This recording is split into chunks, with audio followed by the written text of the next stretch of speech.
Welcome back to the channel. I want to show you guys a couple of things I noticed while I was reviewing a video. If we look at this video here, you can see how the interface of Resolve is kind of washed out in gray. That's because there's a gamma shift. And if we look at this other video here with the same scene, essentially, this looks more like what I'm used to seeing on my screen, and I didn't realize that was happening. So let me show you how to take care of that.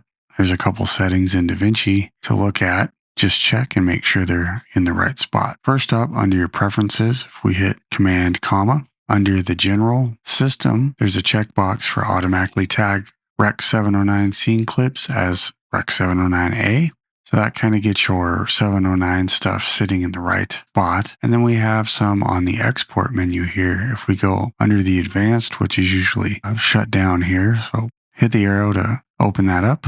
It shows video, and then the important spots are color space tag, Rec 709, and then the gamma tag, Rec 709A. Sometimes they call this the Mac shift or the Apple shift. Like QuickTime Player will do a little bit of shifting on there too, and you'll get like a washed out looking image. So those are the settings I used, and I got what we see in the preview monitor here to appear in the output video. All right, thanks for watching, and I'll talk to you guys on the next video.